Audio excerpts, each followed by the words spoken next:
And we are live. Okay, good afternoon, everybody, and welcome to another edition of We Table It. Today we have a very special edition where we'll be talking about culture shock.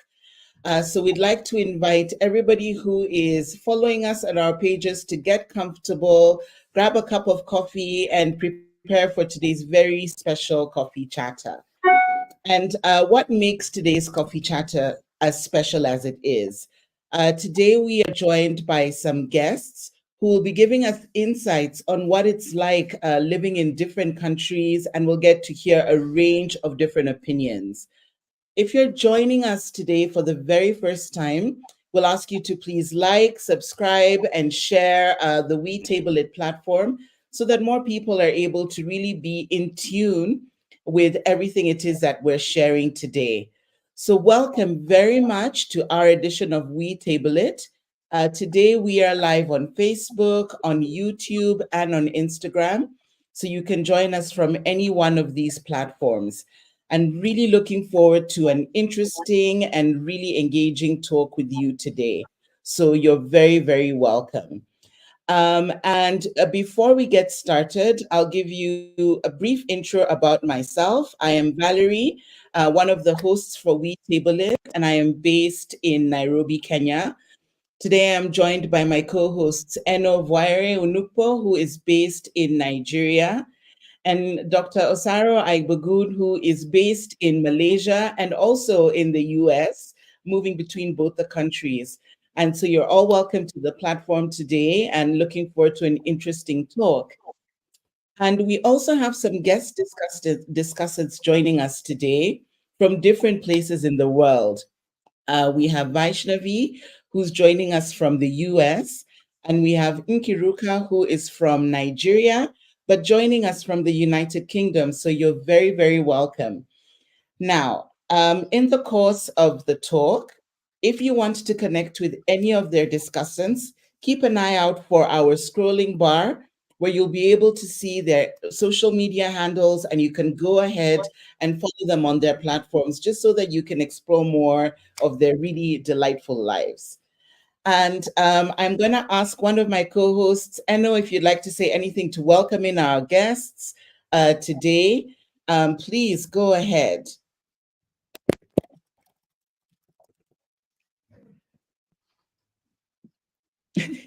I All can see right, you're on mute and you're in everyone, you're motion. Yeah. welcome. My name is Enno. It's a pleasure having you on this broadcast with us. Please pardon me, I have a lot of noise from the background because obviously I'm in the UK and Nigeria are two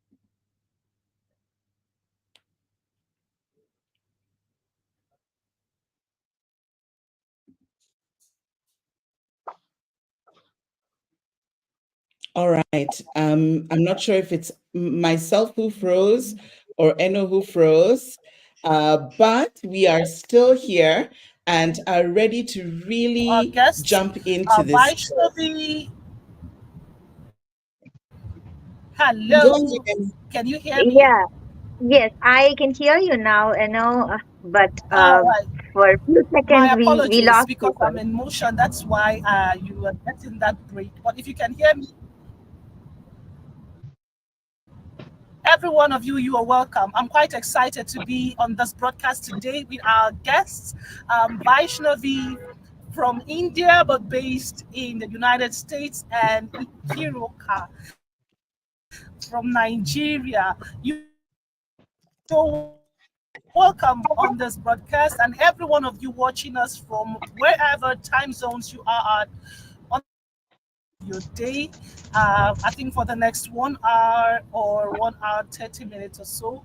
Yes, let's go together. Thank you for joining us. Please share with your friends, share, invite contact to join us on this podcast. Thank you.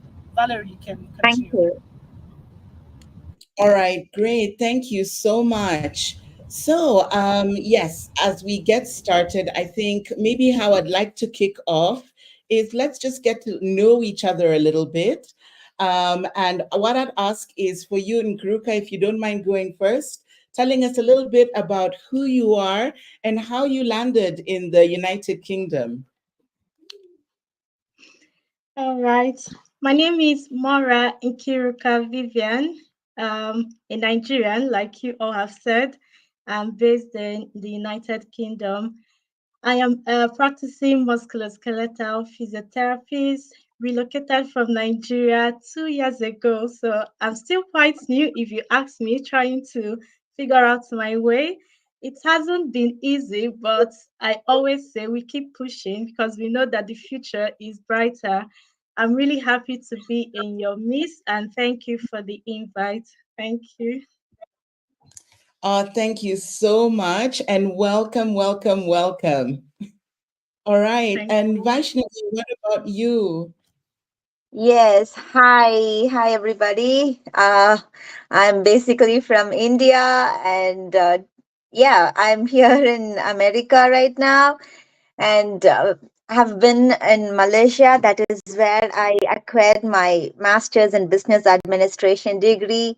That is something I hold prestigious all along in my life. But yeah, there was a big U-turn in my life wherein I had to focus on my family and take a little break from my career. So I had to but no regrets, no regrets at all. I was there in every other milestone for both my kids. And I have also been on both the sides, like working mom and the stay at home mom. Believe me, stay at home is very hard. And I'm doing that gracefully till now, I guess. And I'm Yeah. hoping very soon I join back in the career. And I worked as a HR manager uh, for the tech companies for 3 to 3.5 years. So gathered a very lot of insights. Life was so challenging as a working mom, balancing both work and family. But still, it was wonderful. I'm here currently in US. Still, we all know, right? The dependent visa problems, and everything. So right now, yeah, I'm just chilling and having some nice time with my family. At the same time, trying how best I can use the time to keep myself updated with both career and also my passion. So thanks that I have all the time in the world for that. And Valerie, thank you so much for inviting for today's talk as a guest about the topic. Yeah, over to you now. Whatever questions you have, I'll be happy to answer. Oh, great. Thank you. Thank you so much. And yes, I'm currently in Kenya, but had a short stint living in Malaysia as well, which was very interesting. Lots of lessons learned. And, just it's such a fascinating, life changing experience, as you mentioned. Oh, great. So we do have a few more guests who've joined us. And in a moment or two, we're going to add them in to join us on the forum. So I'm just giving you a heads up to our guest, Eugene, that I'll be adding you so that you can introduce yourself and let us know a little bit about you, who you are, and where you are in the world. So, yes, we've thrown you in the deep end as you've just come in, but we're going through intros, just talking about who we are and where we are. So, yeah, please go ahead. Sorry, I think I was muted. Yeah, thank you so much for the introduction, Valerie. Hello, everyone else. It's really good to see you. My name is Eugene Wanyama, and I'm originally from Kenya, but I'm currently residing in Japan. Um, I think the easiest way to describe where I am is Tokyo, even though technically it's a few minutes out of Tokyo. I came here as a student. I've been working in the education space for a while, and currently I'm working at an NGO that deals with education. And I'm really looking forward to. Thank you so much again, Valerie, for the invitation. Sorry for the little technical mishaps trying to connect. Yeah, and I'm looking forward to sharing with all of you and learning from all of you. Oh, Yes. great. Thank you. Thank you also for taking the time to join us. And one of the things I'd really like to commend all of you for is just joining from wherever you are in the world at whatever time zone that you are, because we realize that everybody is, for some of you, it's morning, for some of you, it's the middle of the night. But you've actually taken the time out of whatever you had planned today to join us. So thank you so much for doing that for us and supporting us in the talk. All right. I'm going to ask the first question, but I will request that as you are with us, if you could share on your platforms so that the people where you are also able to see what you're sharing with us today.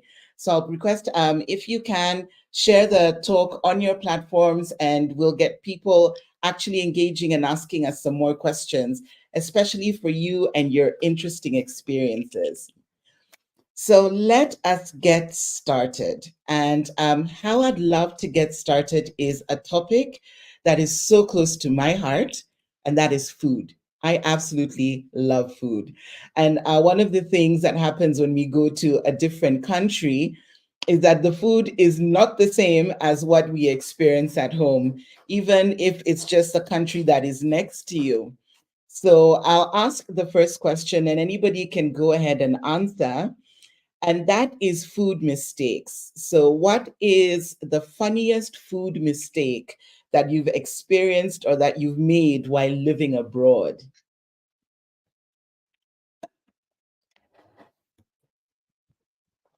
Okay. It's going to be so funny. Believe it or not, I do not know how to eat Chinese food. And yeah, using, I mean, we have always eaten with hands. I'll raise my hands and tell you the truth. Not even fork and spoon. So very often, Indian foods, especially rice, we eat with our hands. And there is a kind of belief like when we eat with our hands, we connect with the food by heart, and we can take all the taste in. And there are some belief and reasons behind that. And when you see the noodles, and when I was in Malaysia looking at the people eating all those Chinese food, I do not even know how to eat those and kind of been embarrassed in the situations. And then later on, I had to do some practice to get there. So, yeah, those are the tiny, tiny food mistakes we do. And I would like to hear more from others too. Oh, great. That I completely understand. Yes, because in Africa, we don't use sticks to eat. But for in Asian cultures, they use the chopsticks. So definitely an adjustment there. Yeah, Nkuruka, go ahead. All right. I think one of my food mistake was back there in Nigeria. I wasn't so used to English food, so when I relocated to the UK, I know I've seen my husband prepare bacon, and he kind of put it in the oven. So one day I went to the shop. I saw ham, and it looked somehow like bacon, and looked like you needed to cook it more. I had to take the ham into the oven, and my husband said, What are you trying to do? You don't have to eat it like that. It's already prepared." And all of then I had to look at the packet, and I said that you just need to put it in your bread and eat it that way. It was quite funny. Oh my God. Yes, that I understand. Thank you so much for sharing that. And as I'm coming to you, just to ask the same, Eugene. Yes, Eugene, go ahead. Tell us your funniest food mistake, and then we'll come to you, Tatiana. Okay, great. Well, I've had some food drama of different types, but I think the one that, to me, I found it to be a little bit funny. So, growing up, the one thing that you did not want to do, especially on my grandmother's table, was slurp your food or chew loudly. So, eating is a quiet affair. You talk, but you do not make sounds. When I got to Japan, when it was quite earlier on, I went to, thank you, Vaish. The idea of noodles reminded me. So I went to this place where they're serving hot ramen noodles. and everybody eats them with the chopsticks and makes a slurping sound. So as you're eating up, and I first of all, I couldn't do it. It was so culturally different. We don't do that.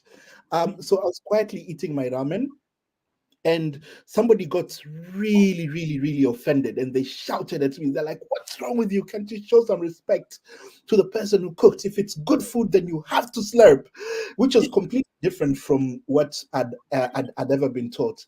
So here I am Mhm. trying to be a cultural champion and learn something new and slurp, but it's something that I've just never done before.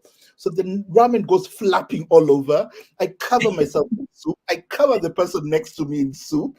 It's just it's a horrible, horrible sight. And I have to get out of that place, look for something else to wear. And now I'm upset because I'm like, that was all unnecessary. Everybody else is really upset because they're all covered in soup.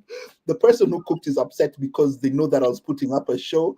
So yeah, I think for a while I only ate noodles in private.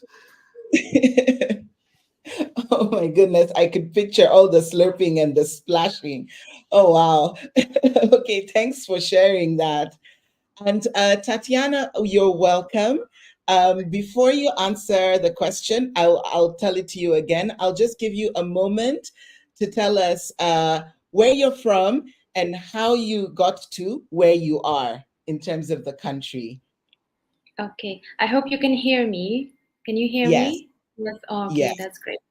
My name is Tatiana. I'm so glad to be here and share this moment with you. I am from Russia and I live in Malaysia for the past like 10 years now. This is our 11th year. So my life has been like a roller coaster from different countries. I lived in China for 5 years and now we are in Malaysia here. So it's like a part of my life. So I have a son. He is half Nigerian, half Russian. So yeah, like having this interesting cultural experience together. So I came into in the middle of your conversation. You were speaking about food. Am I right? Yeah, yeah, thank you first for letting us know a bit about you. And the question that everybody was answering, which would love for you to answer, is what's the funniest food mistake that you have made while living abroad? Food mistake. Oh my God, guys, it's such an embarrassing moment in my life, to be honest. I was studying in China, and my Chinese level was not that good. So, because I was like elementary beginner kind of in the Chinese language. So, I decided to try this Chinese restaurant next to my dormitory university where we stay. So, I came and I ordered something, and the dish is coming. It looks so appealing, so I'm about to enjoy it using chopsticks. By the way, this is something that you have to learn the first thing the moment you come to China. There is no other option. And then I feel like the food tastes so funny, like what is this kind of meat? So I'm asking the waitress politely. It's like, what kind of meat is this? Can you please tell me, because I've never tried this before. So when she's telling me in Chinese, back in the days we didn't have like a Google Translate. We used electronic dictionary, right? So I'm putting it in electronic dictionary as this. Is this real? What I couldn't believe what I saw. It was written it's dog's meat. Guys, I literally tried dog's meat without knowing it. And this is something like a part of a culture in China. They do eat dogs in some places in China, which to me was just like, oh my God. It was such an embarrassing moment for me. I was like, I couldn't even imagine trying something like this in my life. Oh my goodness, yes. When you can't read what you're eating or you don't know, then yeah, you find in trying to fit in and be polite, anything goes in your mouth. Oh my So, God. yes, yes, that I can understand. And because I met all my co-hosts working in different countries, and I know Eno is on the move, but I will ask her if you have any experience or a funny food moment from any of the different countries that you visited.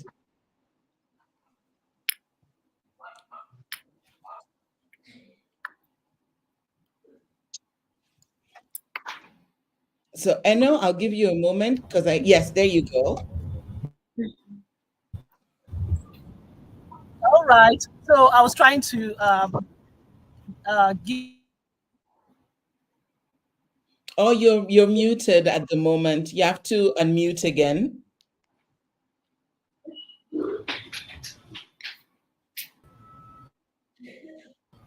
sorry about that. All right, so we're Mm. talking about funny food moments for me and my experience in Asia, in United States. Yeah, I didn't really have any crazy moments. They had the frog food. I've never tried that. I still want to try that. There are different kind of ones. Like she mentioned, the dog food. Uh, it's something that is what we have here in Africa. A region in Nigeria, they eat dog meat steady. So of course, I will not be. Yeah, that won't come to me as a shock.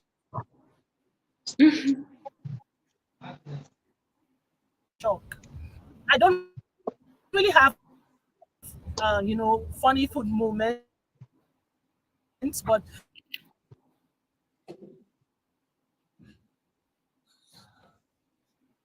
Oh, okay. She's yes. I know you were saying something. Sorry, you froze for a moment. All right. I think being in motion is affecting the quality of the connection. But anytime she's welcome to jump back in and keep going. And maybe I'll share one that I experienced when I was in Malaysia. I went to a restaurant with a friend and we ordered chicken legs.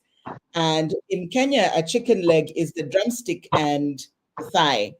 And we were hungry. And the food took about 30 minutes to come. And I remember the waiter came and he unveiled the steam thing. And it was not the legs, and it was the feet. And we didn't know what to do because we'd never eaten chicken feet and we still had the little nails. It was just, what do we do? We can't, we're hungry and we don't know how to be impolite. And so we actually tried them. We're like, okay, it's still chicken. Let's give it a shot. And yes, that was, I remember that and thinking you have to be really specific when you're ordering. Be careful. So yes, that's one funny food experience. All right. And maybe I'll ask one more question before we go really deep into, sort of talking deeper about culture. And that is around what is it that you miss from home? You know? So maybe each of you could tell me what you miss from home or what you crave when you think about home. And it could be anything. Yeah, Vaishnavi, go ahead. Yeah. So, just to start with, when our friend from Russia talked about the dog food, there is a religious culture in India. Hindus are not supposed to eat beef. Like the reason being, we worship cow as the god and goddess, so we are not supposed to eat beef. So when I came here to US, they had a cheeseburger in the menu, and I literally translated, and I thought cheeseburger is just cheese with a burger. And I got the burger and then I ate it. I was like, I'm feeling full. Fine. But something, it was tasty. I wouldn't lie. It was tasty. And after coming back home, my husband didn't tell me that it was beef because he eats beef. It's about individual person's belief and how they carry their custom. My kids eat beef and they love it. They love all the cheeseburgers, I would say. And when I came back home, when he said that what you ate was beef, I was like taken aback. Oh my God, you should have told me. And right from then on, I started liking be a cheeseburger. And when I told my parents about this, they were like, "Oh no, what did you do?" And kind of a mistake, which I mean, it turned out to be my favorite food right now, I would say. So, so it's very very unique, and I love. I hope you all would have watched the series Friends. It's an old comedy series, right? There is a character called Raj, and there would be a moment where he had to go back to India, and then he cries upon not having cheeseburger in India. And now whenever my like very recently we had to take a long break in India, my kid was really starving for cheeseburger, and the very first thing he did after coming to US was grabbing a cheeseburger. So now, to talk about the culture shock and what we crave from our home country, it's more like our kids, the other generation, is living the life where we are right now, and they think this as home country. So more than Mhm. craving from our home country where we came from, what our grandmothers cook for us, what our mothers cook for us, they are starting to see the American food as their home country food. So yeah, and there are so many traditional food. You can find the recipes online, but trust me, it won't be as tasty as what our mothers and our grandmothers do it for us. So that Mm. is something which we will never find anywhere in the world, or any recipes could bring onto table. And we will always miss those. We will always crave for those kind of food. Yeah. Yeah. Oh my goodness. Thank you for sharing that. And I like also the perspective of the children. What they're looking for is so different from, what you would be craving, because their experience is so different. Yeah, I'd not thought of that. Thank you for sharing that. And so who'd like to go next? I'm seeing Tatiana, you're not muted, so maybe you could tell us something that you crave or that you miss from home. It would sound so weird, but I am half Russian and half Gypsy. So it's like my father is Gypsy and my mom is Russian. So I don't actually have any attachment to home or specific food or something like that. I am the kind of a person who likes to adapt in different environments.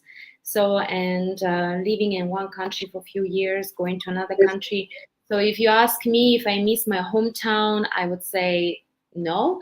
Maybe people, yes. Family members, of course. The type of food that I miss, I can cook it now. So, yes, of course, unless it's just like my mom's kind of home cooking. That's yeah. We have a cultural dish. It's like very traditional in my country. We call it borscht. So it's like soup made. Yes, I think Eugene knows about it, right? So it's really famous and it's very traditional soup. So we have this saying that if a woman doesn't know how to cook borscht, she will be the bad wife.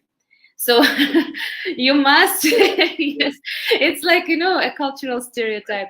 You must know how to cook the soup very well. So it's pretty much like red color beetroot soup with vegetables, loads of beef. I am so sorry, but we eat a lot of meat in my country. Yes. And basically all the dishes that we have includes meat, even salad. So everything is meat and meat and meat. Yeah. So yeah, maybe that borscht, but I know how to make it. So so I think I'm okay. I'm not really craving that much anything.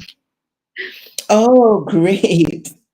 Okay, I think what I pick from, especially what you're saying, is being in motion. And what I know about gypsies, which is limited, is that they move around a Yeah. lot. So I think that is also something that supports what you're saying. You don't get uh, to be in a space where you're missing something so much, because you're always experiencing something new. Oh, great. Thank you for sharing that, Tatiana. And Nkiruka, tell us, what about you? Something that you crave or you miss from home? All right. Personally, I would say the most thing that I'm missing from home is the social life. It's Mm. quite boring here. So the social life in Nigeria, the wedding, Owambe, party jollof rice. So that social life, it's a bit of a concern, and it's even a struggle. For the food, I wouldn't say I'm missing much of the food because we have got a lot of African stores here. So I'm able to buy even fresh food and I'm able to cook whatever I want to eat. So it's basically that social life that I am actually missing very much here.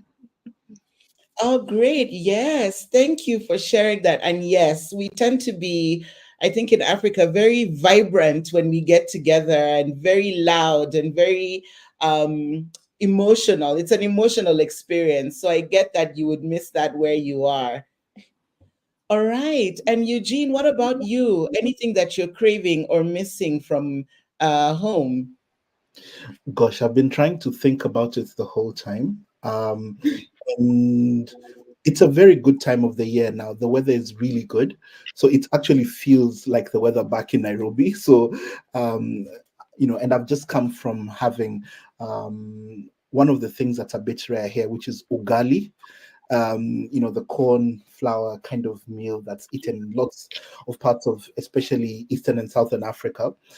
But I guess to a certain degree, I would say that I'm a little bit more with Kirukawa. It's all about the kind of socialization that we have here, because I find people here to be very nice, very friendly, and it's very organized in Japan, in Tokyo, and I think that's really nice and safe.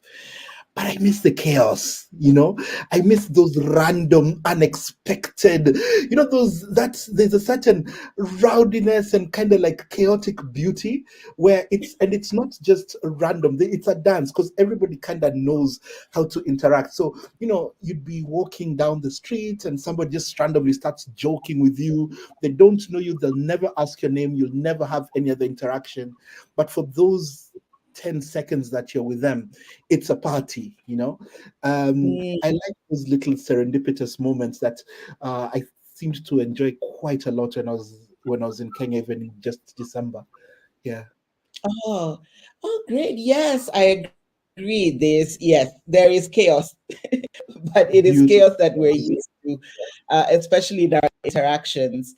I'll add on. I think for me, when I was living abroad, what I missed most of all was having somebody who works in the house and cleans and cooks and does all of those things for you because you cannot hire help when you're out there. And so it was you know how to do the things yourself, but it's always good to have someone who can hire help, or the option of choosing to hire somebody. So I learned how to iron, how to, yes, all the tasks I'd run away from, I had to learn how to do them.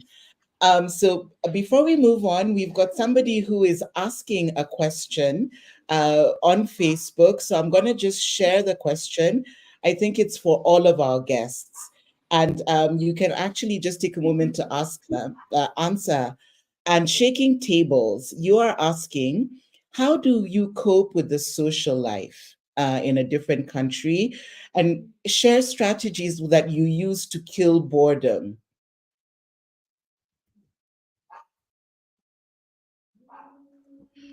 For Where do you get me, the way I handle mine is to actually get in touch with my family members.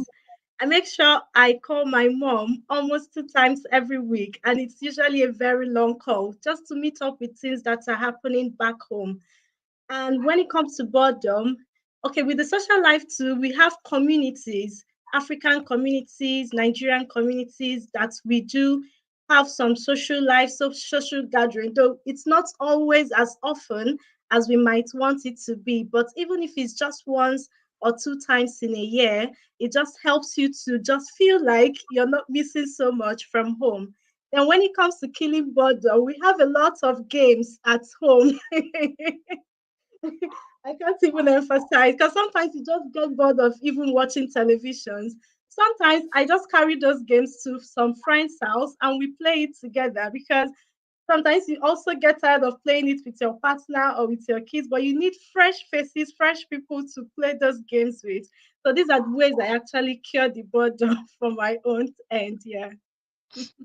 Oh, thank you. Thank you for sharing that. And who would like to add on? How do you kill boredom? Yes, sure, I can go. I can maybe say something. They're like, speaking of strategies, how to kill boredom. I believe like the strategy should be how to keep ourselves busy, right? So once we have a group of people we socialize with, probably colleagues or people from our church or our embassy or some other things, we all have different kind of groups of people that are related to something. So group of people related to work, entertainment, or church, or like something else. Like some, for example, I have this group of moms that we meet together and we talk about children.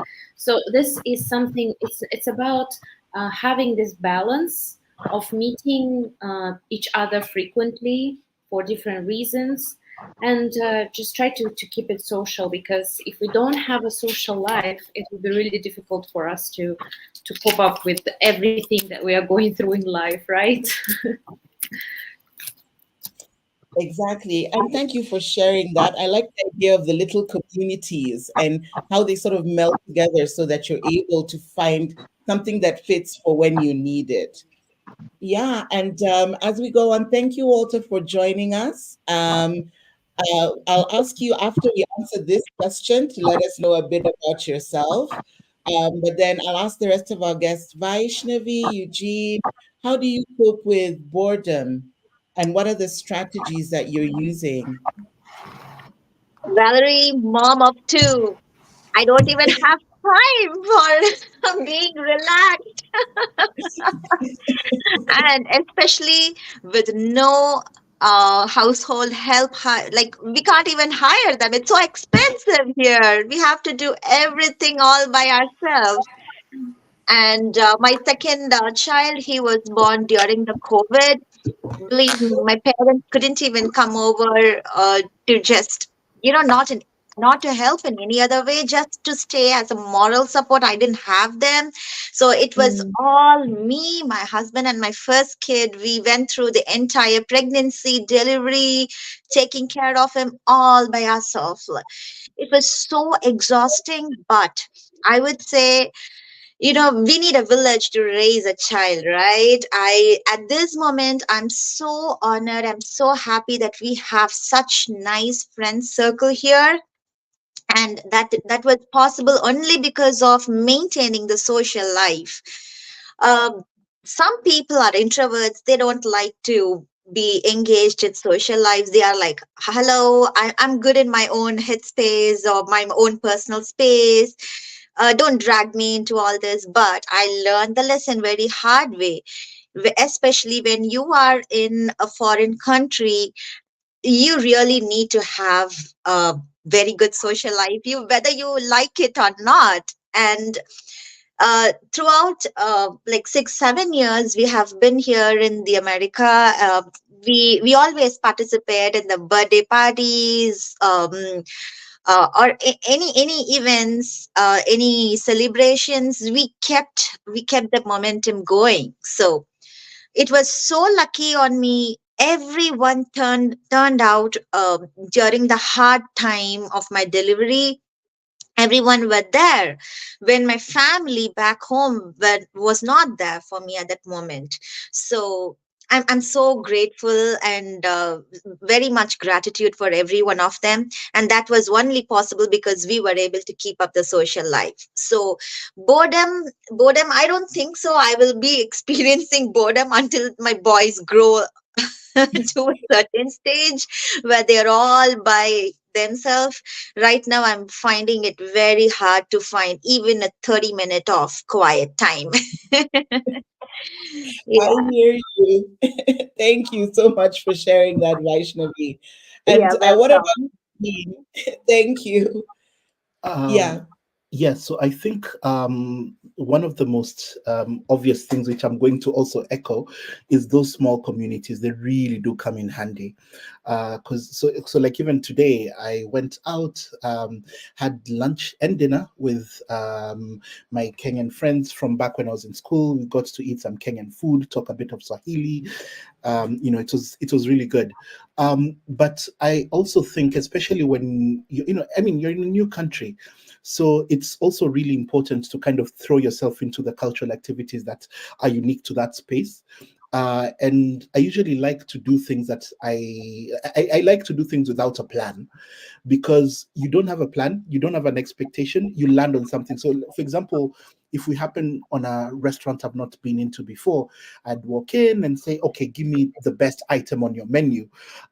Sometimes it can be a big win, sometimes it can be something that literally walks off your plate, or just take a train, go in whatever direction, stop at a random station, and then go to the station master and ask what's there to do around here. And that's how I've been able to find some interesting things. And also, after you've been here for a while, so for example, taking today into as an example, so I was with a Kenyan family, friends of mine. Our lunch was Japanese lunch, cooked by Kenyans, of course, and our dinner was a Kenyan dinner.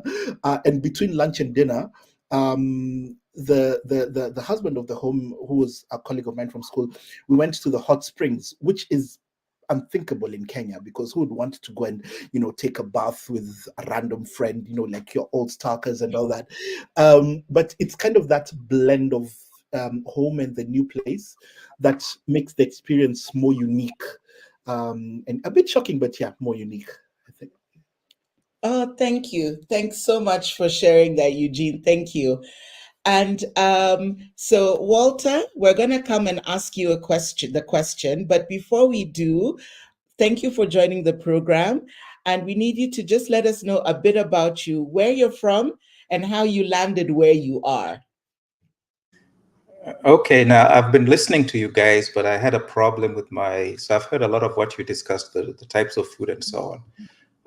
Oh, great. Valerie and Eugene are my niece and nephew. Hi, Eugene. And so I'm much older than them. I'm the oldest one on this lot. So I I'm from Kenya. I grew up there until I was about 20. Came to the US in 1979. So it's been 40 years. Most of my life has been here. And am currently a college professor looking to retire pretty soon in the next 2 years or so. So that's where I am. Culturally, I think I know you may have talked about this, but I try to think back to my first week in the US. What was most surprising at that time? Culture shock. One was recycling. In Kenya, you recycled everything at that time. If you went and bought a can of something and you finished it, you used the can for something. Here I found that wasn't the case. Everything was being thrown away, and that was a big shock. The second thing I think was the status of women, because the US is advertised as women are equal, all this kind of stuff. But my very first week, I realized no, they're not equal at all. In fact, they maybe even worse shape than what women were in Kenya at that time. So that was a shock. And then the other thing I just wanted to mention in terms of foods, when I was in Taiwan, I deliberately went to a place where they sold snakes. So you could go there and you choose their live snakes. You choose whatever snake you want, and they will cook it in front of you, and they will also give you the blood to drink. So I think that was the highlight of my life, to do that. And so that's where I am, Val. Oh, all right. Oh my goodness. I'm just imagining the snake blood. Okay. Delicious. All right. We will take your word for it. That one we will live vicariously through you.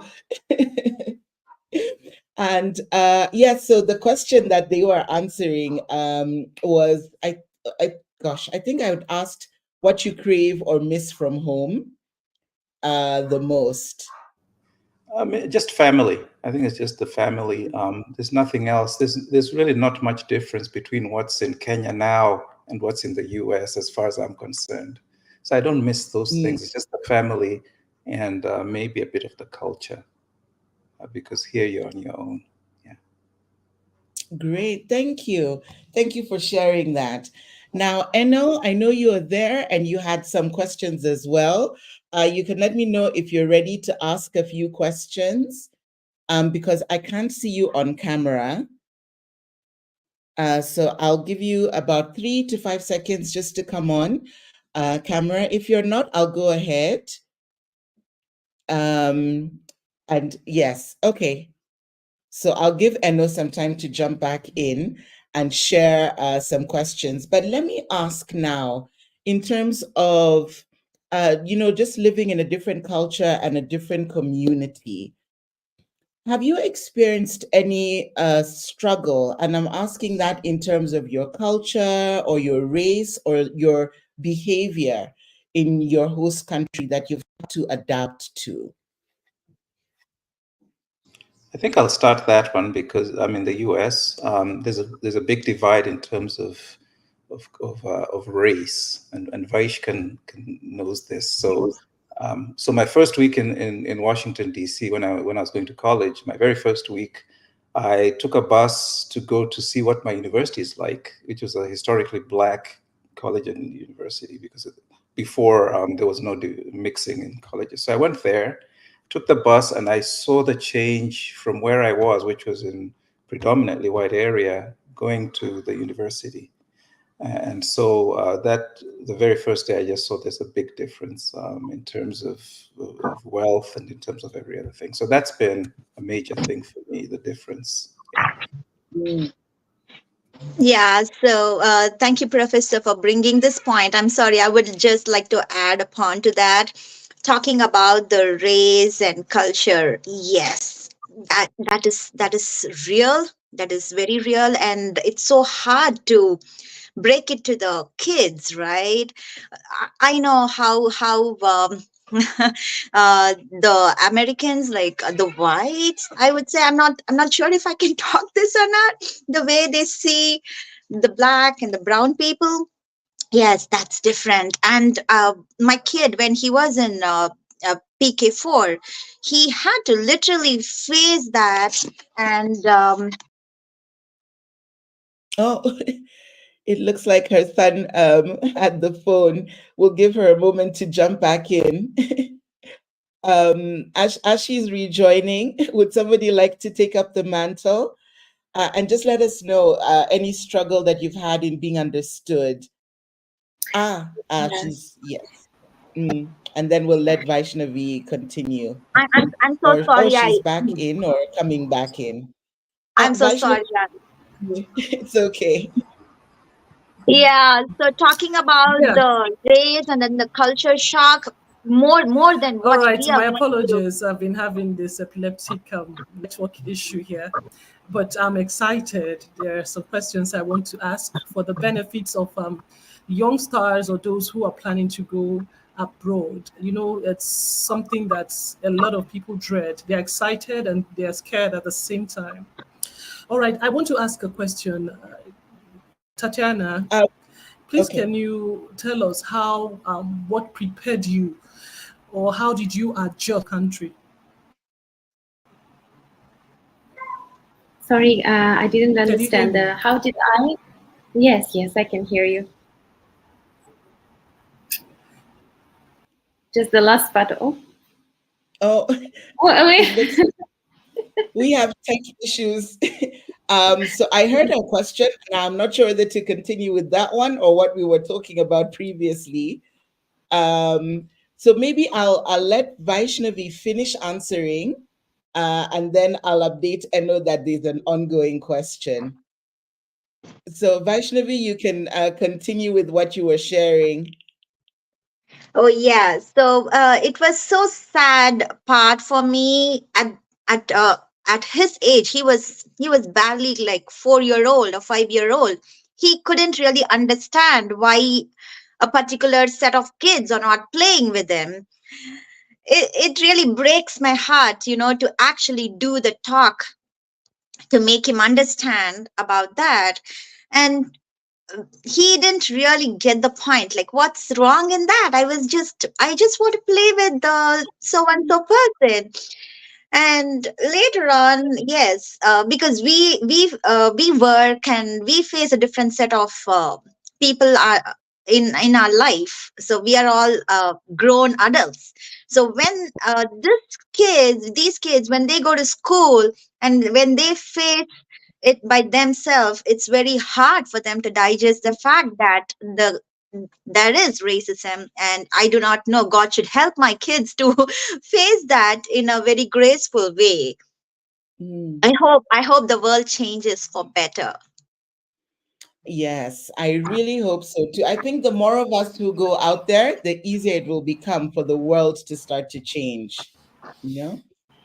And so, who was next?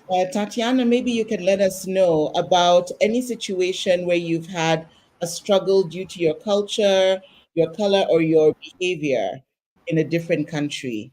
Well, that's something to highlight about. It's a typical stereotype about people from Russia. So it's like if I have some water, they will ask me what is vodka in there.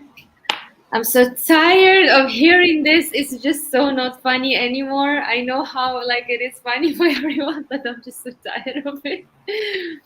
And just like yes, especially during this couple of years, due to all of the political situation that's going on, I definitely feel some kind of impact on me as a being an individual from Russia. And even though I'm also helping some students to come from Russia to study in Malaysia, and the first thing they ask me, are they going to give me visa because I'm from Russia? Are they going to treat me right because I'm from Russia? They're all cautious about that. Mm. I no, no, don't worry about it. Everything is fine and safe. Nobody's gonna throw tomatoes at you just because what's going on right now in the world, something that we cannot control. But yeah, like typical stereotypes are there, and you could feel it even among, even in the working environment. Because I work as an English teacher, so for some reason, being a non-native bilingual teacher of a second language, of course, like you will feel some kind of some sort of discrimination due to my race or something, or we can't give her higher levels of English to teach because she's so and so. But it all comes to a point when we learn how to ignore. And since I also heard about children and how they like, my son also experienced this as well. He's a very adorable kid, mixed child, and so on. But he also experiences sometimes the kids, like other kids, they want to play with him just because he has this afro and all that. So I just keep telling him like, you are special, you're a superstar, just keep going, you are amazing. This is how embrace yourself. You're such a beautiful, like, how can I say it? Such a beautiful child. Both like these two races to mix together, it's just like for me, is something incredible. So I Mm. always keep saying, be proud of that and carry it with the pride and just like don't worry about anything else. So you just have to go Oh, through it with courage. That's all. keep going. I'd not even thought about it till you mentioned it. But yes, I think I'm also guilty of asking about vodka. So now I understand what the experience must be like. Vodka and potatoes. We make And toast. bears, yes, we ride bears, or we dance with bears, or what sing songs with bears and drink with vodka. That's our common. I'm so tired of it, to be honest. So, yes, it's interesting to hear your point of view. And I can see both Eugene and Kiruka would like to speak. So who wants to go first? Kiruka, maybe you go first. All right, thank you. So the first one I would like to mention is back home, it's quite common to always say sorry, whether you are the cause of what is happening or not. So most of the times when I'm with my patients, and because I'm a physio, sometimes most of the times they're in so much pain. I just see myself saying sorry to them when I am not the cause of their pain. And it feels so weird to them that most of the times they do tell me, no, you don't have to be sorry. You're not the cause of my pain. But even after saying that, maybe in the next 2 to 3 minutes, it just comes out again. I see myself saying the sorry. All right. And then the other part of it would be because I live in an area that is mostly, so mostly the people that live here are white. once they come in to see me, because I work in a private clinic, they are expecting to see a white physiotherapist. And when I come out to call them in, the look on their face just shows that they are not so happy that they are going to be seeing a black physiotherapist. But one thing I have told myself is this is what I would always encounter, and I can't change my color. So I just try as Mm. much as possible to give them a very good first impression. Once I am able to give them that first impression, I see them relaxing throughout that session. And to my surprise, sometimes by the end of the physio sessions, you actually see them saying, initially, I thought you weren't going to be able to help me. I'm really surprised you helped me to this point. Thank you very much. And it actually makes me happy that I didn't give them that negative impression at the initial time. I was able to manage the situation. And by the end of it, we actually become friends and we even talk about personal things, family. They even go ahead to ask me about our culture, the way of living back home. We kind of relate better just because I know that it wouldn't be easy for them seeing me for the first time. Yeah. Oh, gosh, interesting. Thank you. And yes, taking in people's initial experience of you, and once you do that, absorbing it and still being able to move on. So, yes, thank you for sharing that. And what about you, Eugene? Any struggle that you've experienced due to your culture, color, or behavior? Yes. First of all, Tatiana, you're not alone riding a bear to school. I used to ride a zebra to school, according to a lot of people. Uh, despite, yeah, so we get quite a bit of that. But what I can say, so my experiences here in Japan is um, it's a very, very high context culture, which means people don't always say what they want to say, especially if it's confrontational. So in Kenya, we also do a little bit of that in Kenya. We dance around a little bit, but not nearly as much as it is here in Japan. So there's been a lot of contextual learning through making mistakes and doing things that you don't realize you're doing wrong. So let me take an extreme example. So in Kyoto, which is a part of Japan, it used to be the old capital. So there is a seat of culture, so to speak. If you, let's say you go to a certain place and you ask, people ask you, oh, would you like dessert? There's a specific type of dessert. Essentially what they're telling you is, can you please get out of my face? We need you to leave right now. You've overstayed your welcome. But I'd be there saying, oh, I love that stuff. Yeah, sure, bring me some. While at the same time, there's a different, like, for example, some places that ask you, would you like some tea? And after a meal, and then they ask you, would you like some tea? What it's supposed to mean is, I'm really enjoying your company. I want you to stay longer. And if you do not know the differences between those two things, you might actually end up offending somebody in a big way, especially if you're there representing maybe your boss or something like that. So there have been situations where I found myself, with those tiny little nuance things. Now, fortunately, as a foreigner, there are few passes that you get.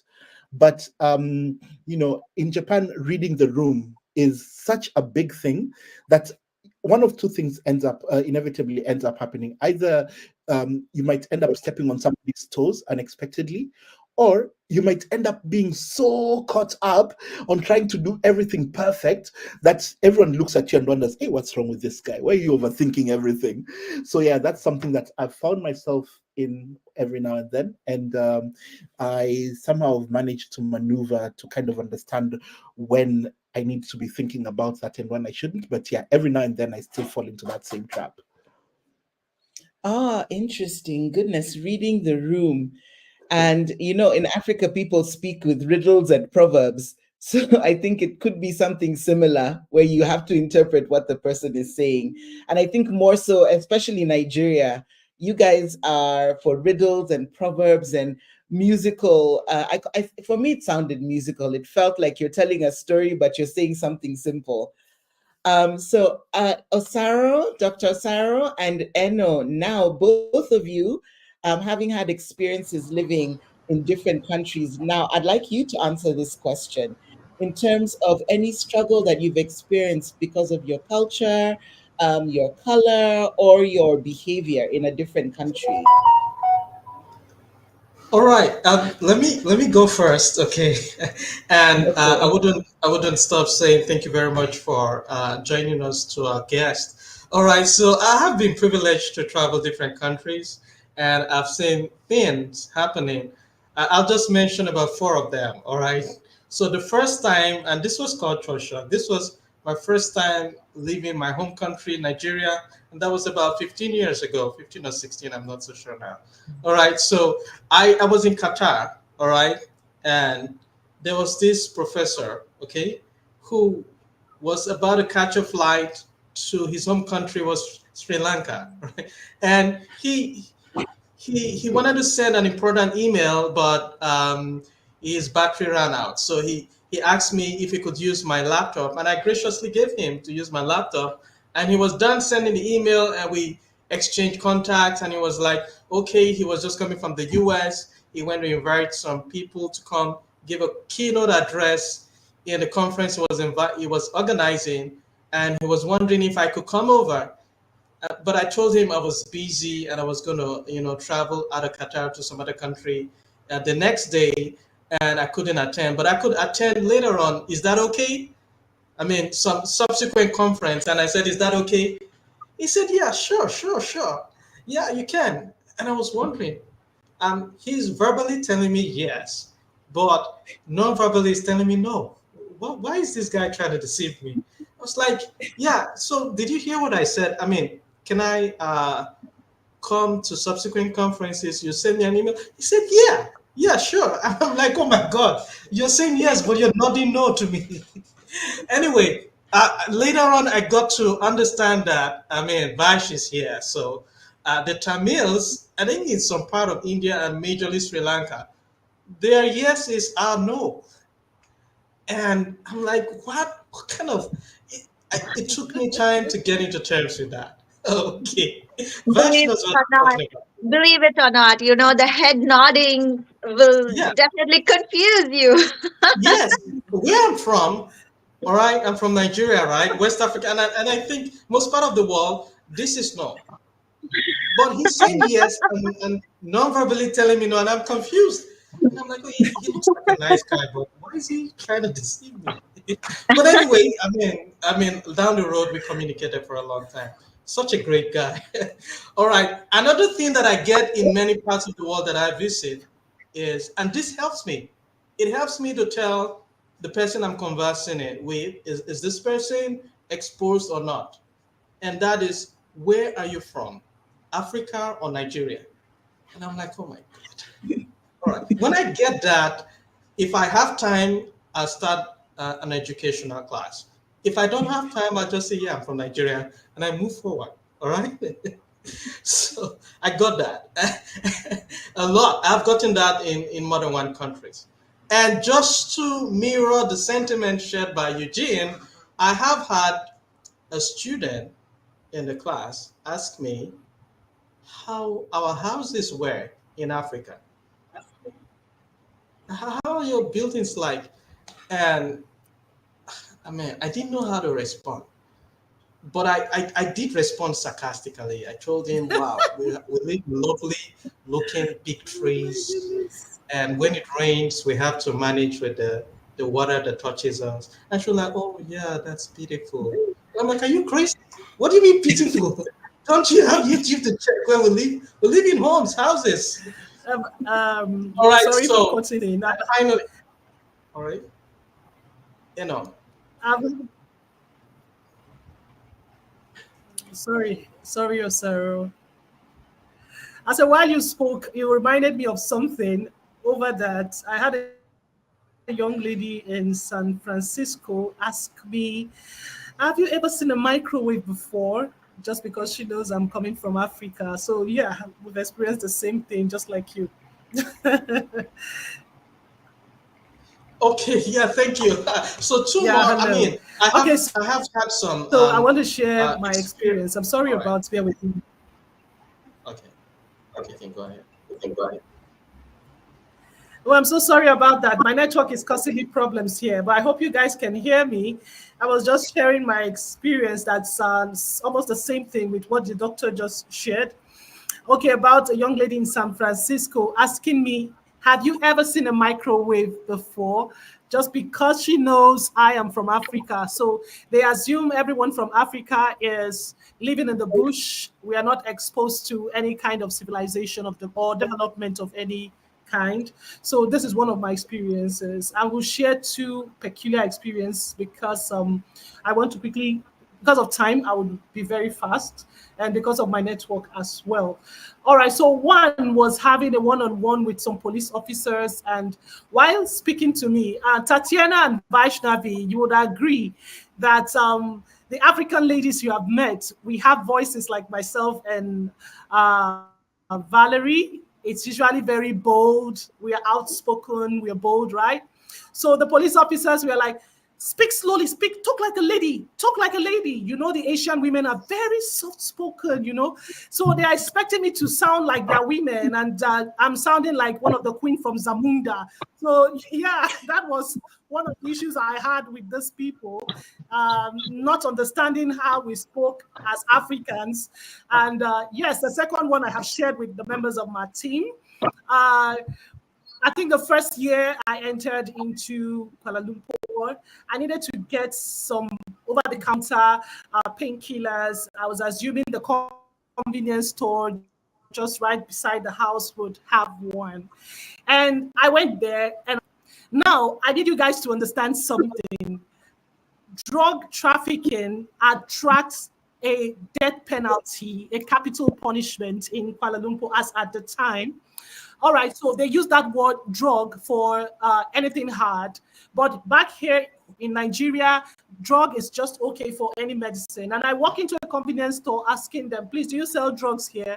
Imagine those at the counter staring at me like I just killed somebody. And I was like, what's going on here? Why are they looking at me like this? Because I asked if they had drugs. So they thought I was coming in for hard drugs. So this is one of the experiences I had in Asia. So yeah,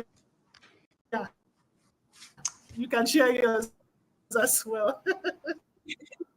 Okay, if I could, thank you all. I have to leave. I have a graduation for my students, so I'm going to leave. But thank you. I've heard everything, and it's been wonderful. Thank you very much.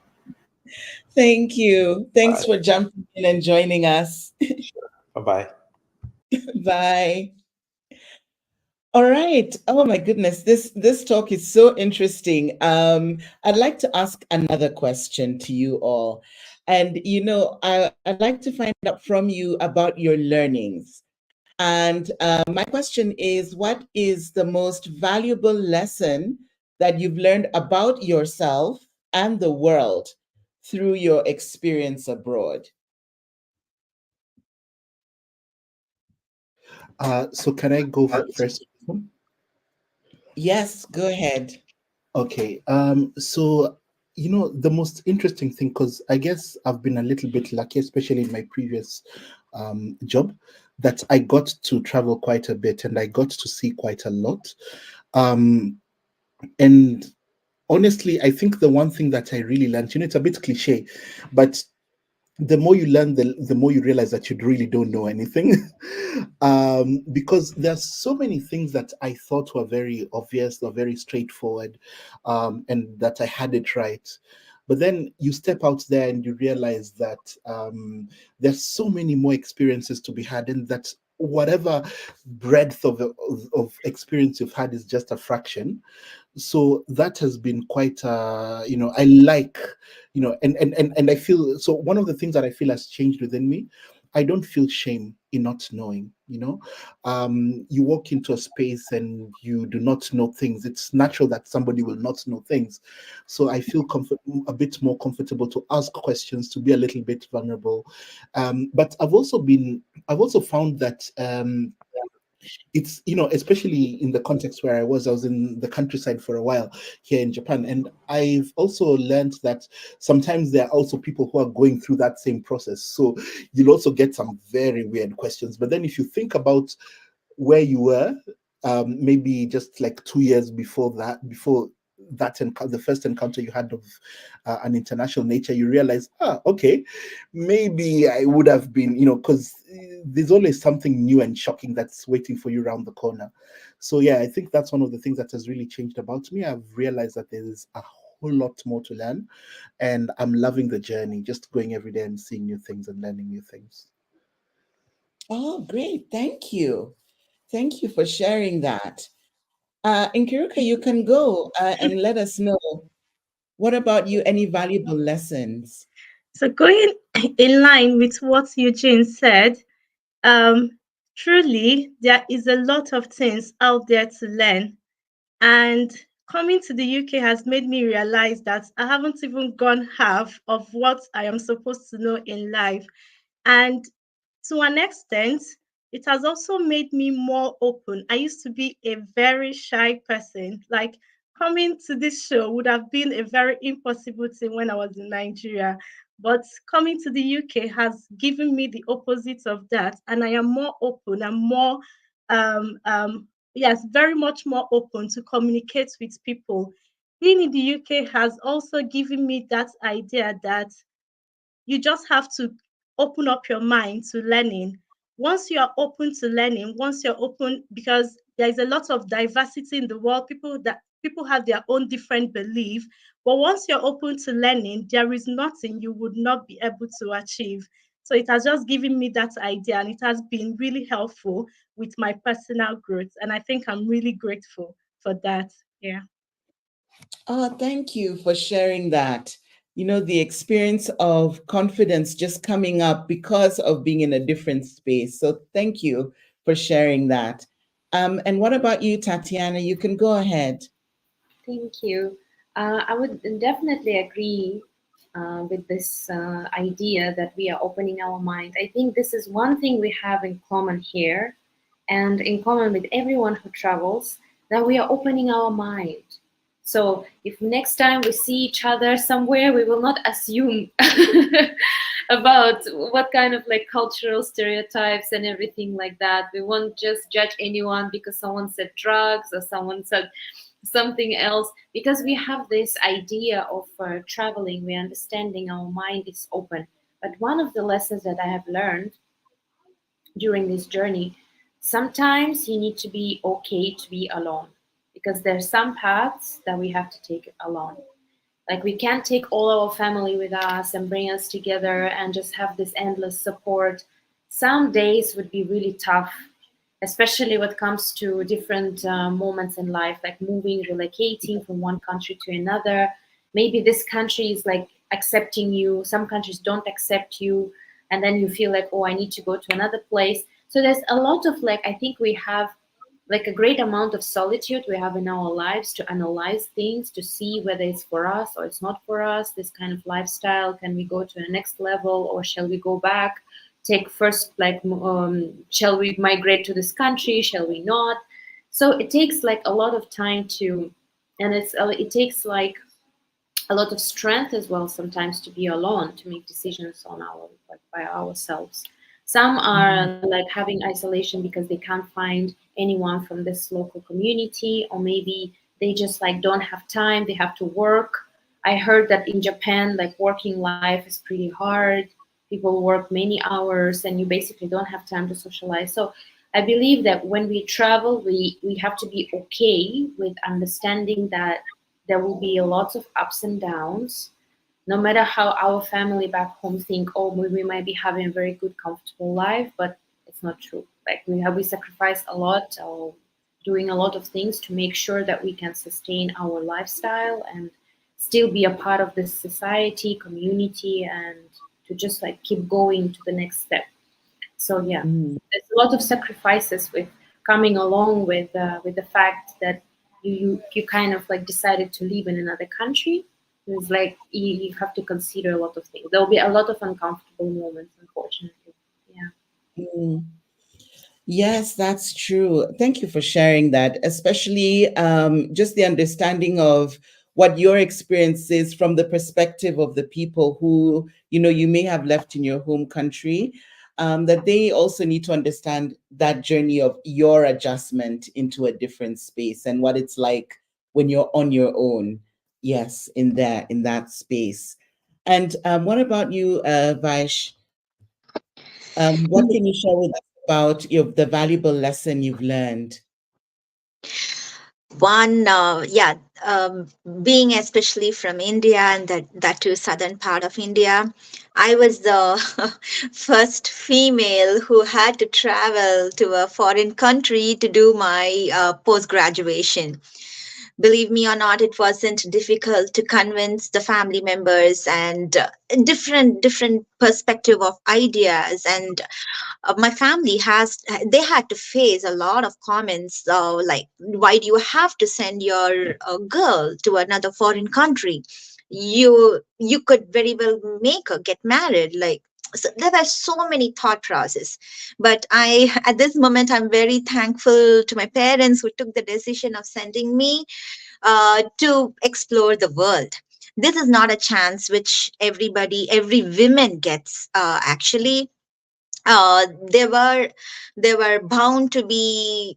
There is a kind of thought. I'm very sorry and ashamed to say this. They think that women belong in the kitchen. No, we are not. We don't belong in the kitchen.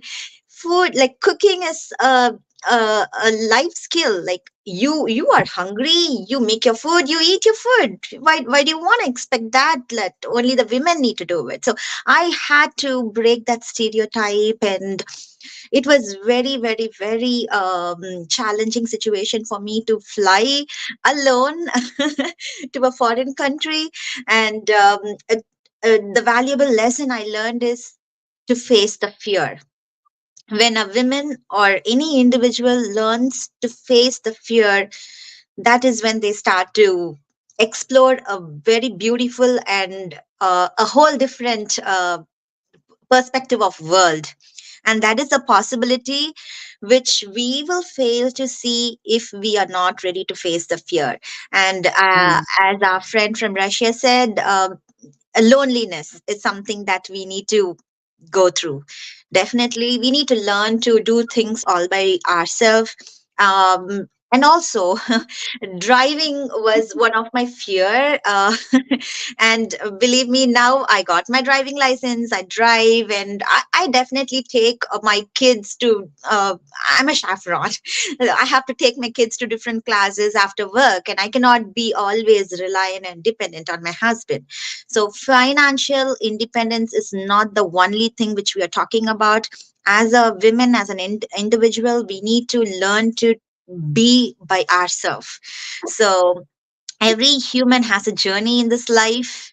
Depending on each other emotionally is definitely okay, but physically or any point of view, I think we have to embrace that, and that is a valuable lesson living in different part of the culture of the world has given me, to face the fear. Oh, great. Thank you. Thank you so much for sharing that. And yes, the experience of, because definitely anytime you enter anywhere unknown, fear will come in. But being able to boldly face it, I think that's something that we can all learn from. And all right, I'm going to ask one more question. And this would be for anybody, because we know that there are people all over the world who are in their home countries and are like, the dream of my life is to leave. I just want to leave. I want to go live somewhere else. I want to go make money. I want a better life for myself, for my children. I'm ready for this adventure.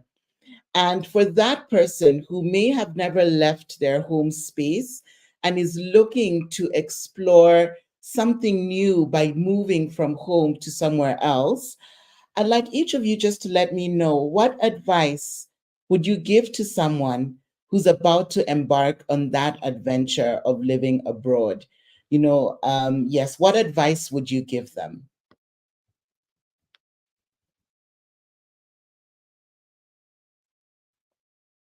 Can I go first? Sure. Yes. So, to anyone who is watching right now and thinking of how they can live and change their life, just imagine, right? I am a girl coming from Siberia. It's a really small city town somewhere far away in Siberia with a weather of -45. Okay. So, and there is no possibility to have a career, to have like a great life and something like that. So, what I have personally done is the first thing I've done is I started learning languages. Really important thing. In like, you need to put mostly like 70-80% into learning languages. And then this will help. Like, it depends as well on where the person is aiming to see themselves in the next 5 to 10 years, whether of course English must be there. Like for some people, they're picking up Arabic or Chinese or like Spanish or something like that, something they can benefit. But languages is something that's really, very important to pick up on. And that's first. Second is to have like this kind of determination and desire to go no matter what. Even look around which specific country right now that you share border with, what would be the most comfortable way for you to move. If you go to this specific country, would you be able to find a job for the first like few like months at least, so to keep you going, and then you can move to another place, another place, another place. So starting from that, first I believe languages. Second is that you need to be so hungry for that idea and to be so determined to go that no matter what, the family or surroundings, people around you, peer pressure, because I've been through that. And we have a saying in my country, we say that where you were born, this is where you belong, which I totally disagree with that. I can choose the place where I belong based on my feelings, because the place I will call home is where my soul feels comfortable and great. So no one should tell me where is my home or where I belong. I can find it for myself. So this one idea was like, no, like if you go totally against all of the stereotypes, peer pressure, some of the decisions might hurt your family members because maybe they will have to let you go. But this is your life. So that's my advice personally, to go for it. And it doesn't mean that you will live forever. There's still multiple ways how to keep in touch with the family, how to support your family, how to bring them where you will be. But just you have to go, because this is your life. You have only one life, and that's it.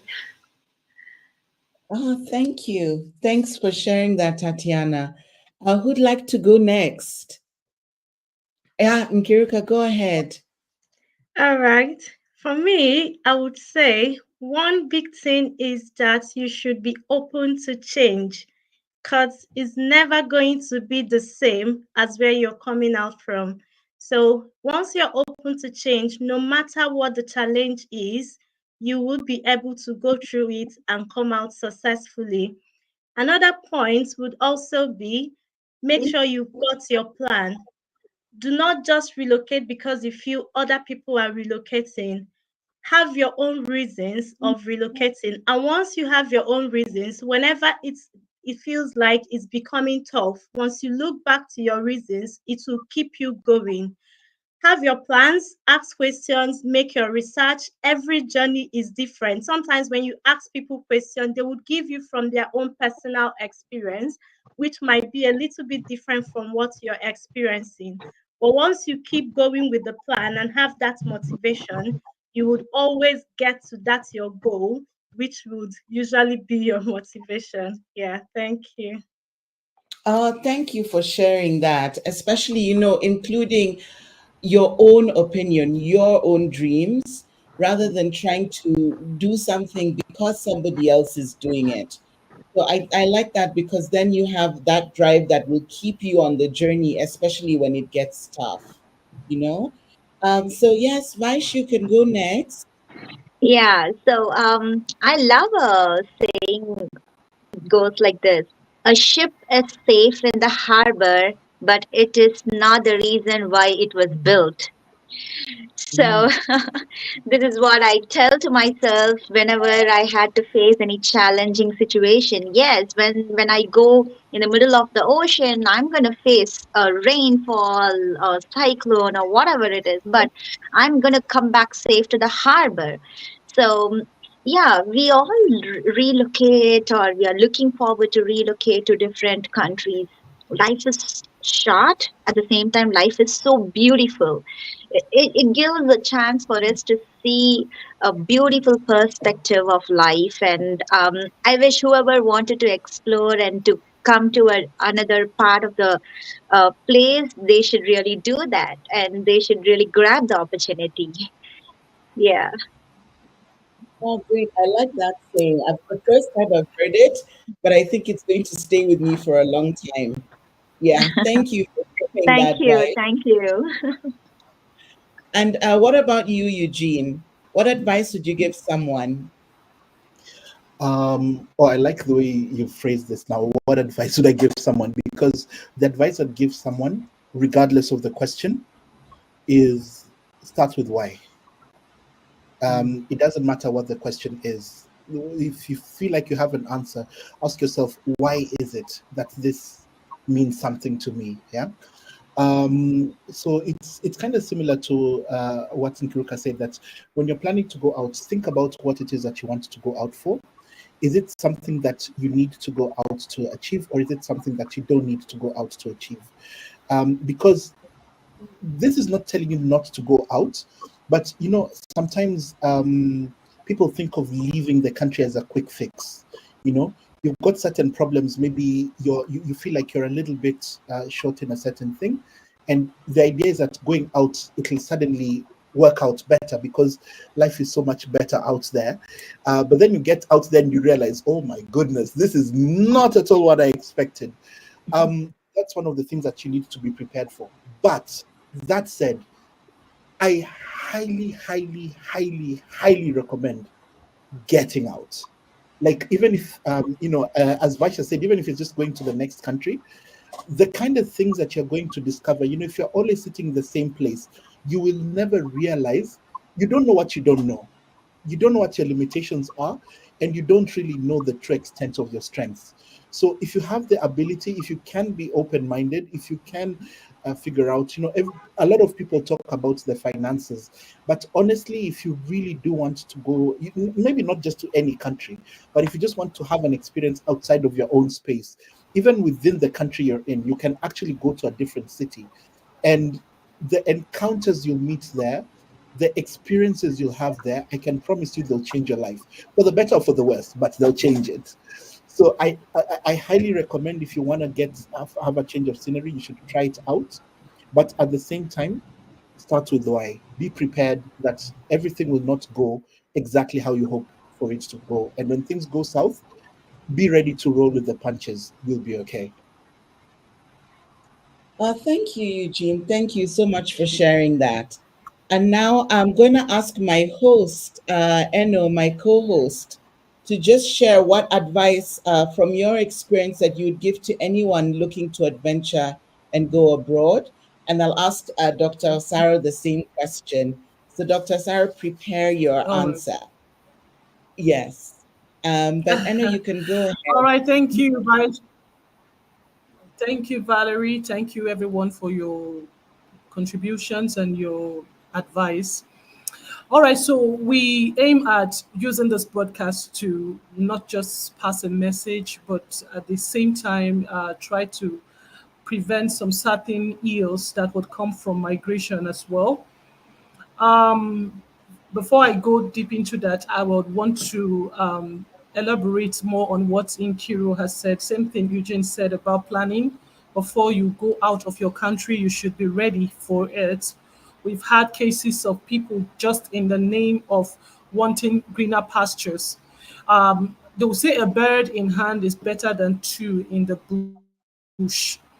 All right, they already have themselves settled in their home country or almost settled in their home country, and just because they have false information about the things that they hope to achieve in the other side by maybe an agent or whoever it is that is wanting to make money out of their travel. They sell their properties, they sell what they have all in the bid to migrate. And when they go over, they find out that it's not all rosy as they were told. I've heard of cases where people sold all they had to travel with families and got stranded and started sleeping on the streets in New York, in UK. and the way they were before was became better than the current state. So, yeah, one has to be very careful. It's not greener or always greener on the other side. You need to have a plan before you move out of your country. That's one. And secondly, the rate of human trafficking is still on the rise, whether you want to admit it or not. For those of you watching, this thing they call slave trade is still a thing in the world. So we have to be careful. Um, when you want to travel abroad, my advice to you is to make sure that you get your resources from the right source. You get whatever information you need for migration from the right sources. Avoid using unqualified agents. If you can, just cut off agents for your own good. Trust me, information pertaining to trafficking, migration is all over the internet. You can go straight to the website of any country and you can apply for your visas directly. Trust me, it's easier to do that. It's cheaper to do that, and you will get the same result or even better results than what an agent would give to you. Now, some agents are agents to people who want to traffic people, so for slavery and or what they call it, sex trade. They do trafficking for sex trade. They just give you lies about a promising job in the other side, in other countries, and you just jump at it and you give them money. They take you over, and then you become a slave. No, what it is a case of what I ordered versus what I got. So in order for us to prevent this, one, get your information right. Two, try to avoid this agent middlemen as much as possible. And then finally, when you travel to the other parts, make sure you identify with the consulate of your country in the place you have migrated to. All right. Identify, make sure you register your presence immediately when you get in, so that anything happens, we don't pray for anything bad to happen. They know that there is this person from, for instance, Nigeria, in the United States, in India, in wherever. So if there are any issues with you, of course you would get help. So this is that. So I'll quickly summarize my points. One, make sure you plan before you move out of the coast of your country so that it's not worse than how it was for you. And secondly, if you do not want to be victims of traffickers for sex trade and for slavery, they use them as house slaves and what that. After promising you promising jobs, if you don't want to be such victims, make sure you get your information from the right sources. If you want to get information as well about traveling, it's okay to inbox us on We Table It here on Facebook, on Instagram. You can look up our website, www.wetableit.com as well, and then you can leave a message for us. We will definitely give you whatever support that we can afford to give you. Thank you. Wow, thank you, Eno. Goodness, lots to think about, but really important to think about before you move from the comfort and the safety of your home country. You need to know where you're going, you need to know what you're doing, and yes, you need to have a plan so that you don't get caught up in the wrong hands or someone who could take advantage of you when you're vulnerable. Yes, thank you so much for sharing that, Eno. And now to you, Osaro, what advice would you give to somebody who is looking to embark on the adventure of leaving their home country for the first time? Wow, words fail me. What more can I say?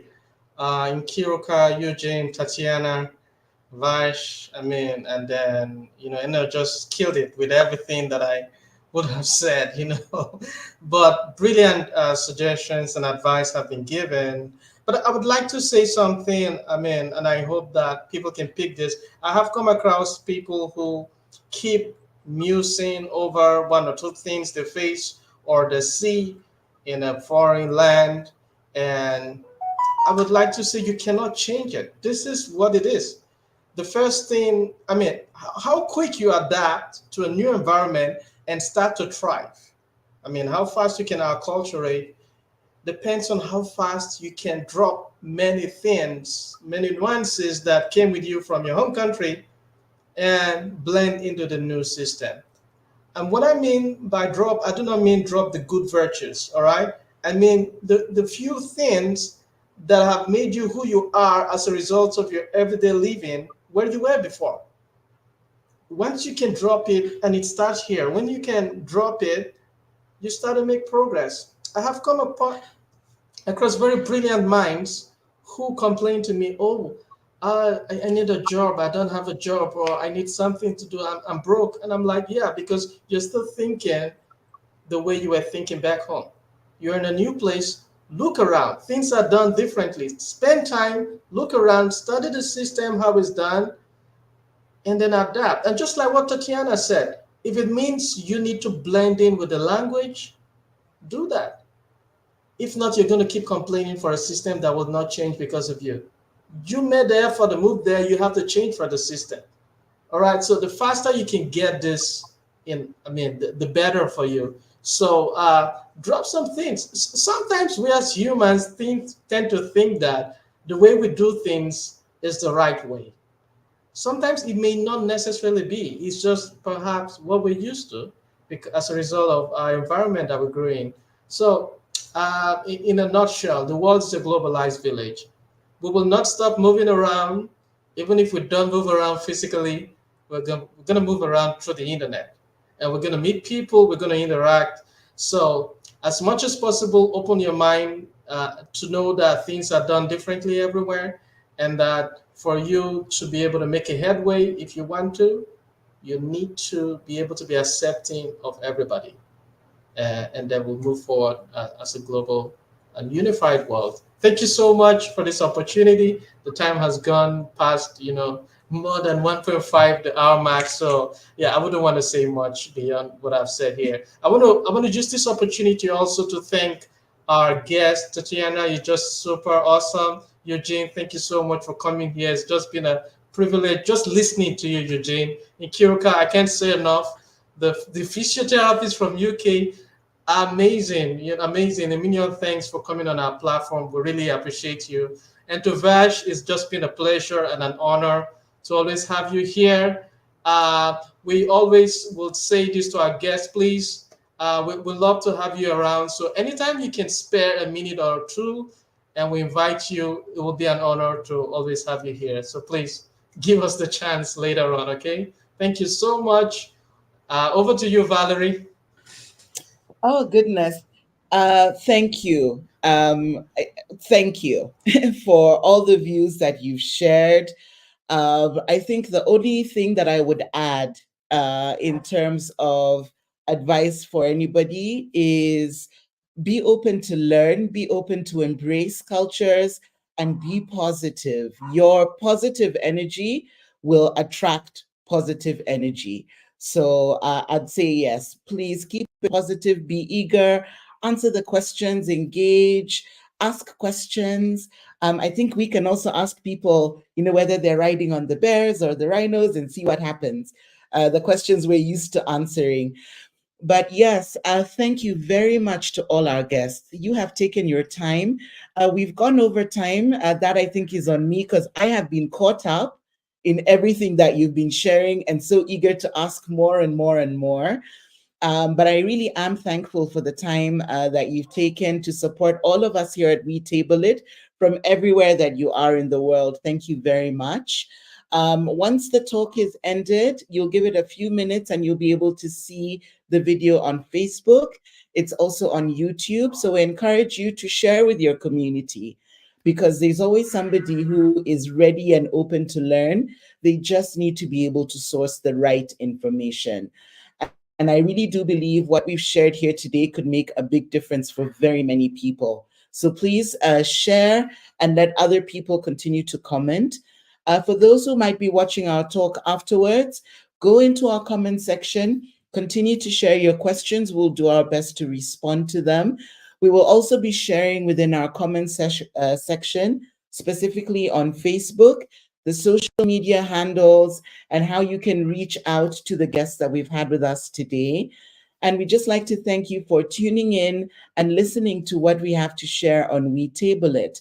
And we look forward to meeting again with you next week as we dive into our next topic. So keep an eye out on our pages and you'll soon see what that is. So thank you to all of our viewers and have a good morning, good evening, good afternoon, good whatever, wherever you are in the world. So thank you very much, everyone.